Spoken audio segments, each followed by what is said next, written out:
नमस्कार मित्रांनो, मी उमेश जाधव पुन्हा आपल्या एका नवीन व्हिडिओमध्ये सहर्ष स्वागत करत आहे.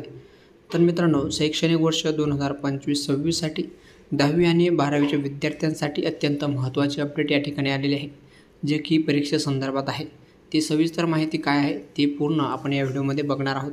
म्हणून व्हिडिओ पूर्ण बघा. चॅनलवरती पहिल्यांदा आला असाल तर चॅनलला सबस्क्राईब करून सोबतच घंटेच्या बटनने प्रेस करून ठेवा, जेणेकरून आपल्याला 10वी-12वी बोर्ड परीक्षेसंदर्भातली सर्व अपडेट्स वेळोवेळी मिळत राहील. चला तर व्हिडिओला सुरुवात करूया. तर मित्रांनो, या ठिकाणी आपण सर्वप्रथम महाराष्ट्र स्टेट बोर्डच्या ऑफिशियल वेबसाईटवरती या ठिकाणी आलेलो आहे आणि यामध्ये नोटिफिकेशनमध्ये सर्वप्रथम एक नोटिफिकेशन या ठिकाणी आलेले आहे 12वी विद्यार्थ्यांसाठी.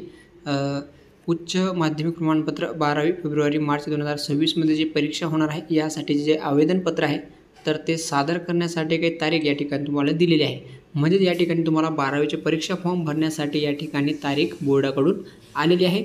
आता यामध्ये जे आहेत कोणकोणते विद्यार्थी या ठिकाणी फॉर्म भरू शकतात, जसं की रेग्युलर ज्या विद्यार्थ्यांनी 25-26मध्ये ॲडमिशन घेतलेलं आहे त्याच पद्धतीनं ज्या विद्यार्थ्यांचे मागच्या वर्षाचे 1-2 विषय राहिले आहेत किंवा रिपीटर एक्झाममध्ये सुद्धा ते फेल झाले आहेत, ते विद्यार्थीसुद्धा या ठिकाणी आता एक्झाम फॉर्म भरू शकतात. सर्व शाखेचे असेल, ठीक आहे, आर्ट, कॉमर्स, सायन्स कोणत्याही शाखेचे विद्यार्थी या ठिकाणी रिपीटर असेल किंवा 1-2 विषय बॅक राहिलेले असेल तर ते सुद्धा या ठिकाणी एक्झाम फॉर्म भरू शकतात. त्यानंतर जसं की मी मागच्या व्हिडिओमध्ये एक सांगितलं होतं की 17 नंबरचे फॉर्मसुद्धा या ठिकाणी चालू झालेले आहेत. ज्या विद्यार्थ्यांनी ऑनलाईन फॉर्म भरला होता 17 नंबरचा त्यांना एनरोलमेंट सर्टिफिकेट जर मिळालं असेल तर ते सुद्धा आता एक्झाम फॉर्म भरू शकतात. नसेल मिळालं तर तुम्ही वेबसाईटवरती जाऊन चेक करून घ्या. तुमचं जसंही एनरोलमेंट सर्टिफिकेट मिळालं तसं तुम्ही एक्झाम फॉर्म भरून घ्या. ह्या विद्यार्थ्यांसोबत तुम्हाला एक्झाम फॉर्म भरता येईल.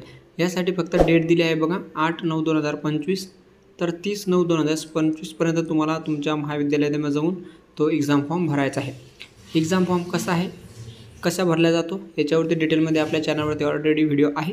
ती व्हिडिओच्या डिस्क्रिप्शनमध्ये मी देऊन टाकाल. तिथे जाऊन तुम्ही तो फॉर्म डाउनलोड पण करू शकता आणि तो फिलअप कसा करायचा आहे हे सुद्धा बघू शकता. आता जसं की 12वीची अपडेट आहे, 10वीची सुद्धा लवकरच या ठिकाणी अपडेट येणार आहे. फॉर्म संदर्भातली जशी आली तशी मी तुम्हाला अपडेट देणार आहे. म्हणून चॅनलवरती पहिल्यांदा असाल तर सबस्क्राईब करून ठेवा, जेणेकरून आपल्याला 10वी-12वीची सर्व अपडेट्स वेळेवर मिळत राहील. सो आय होप की संपूर्ण माहिती आपल्याला कळाली असेल. अजून काही डाऊट शंका असेल तर तुम्ही नक्कीच कमेंट करून विचारू शकता. चला मग भेटू आपण असेच अपडेटसोबत नवीन व्हिडिओमध्ये. धन्यवाद. जय हिंद, जय महाराष्ट्र.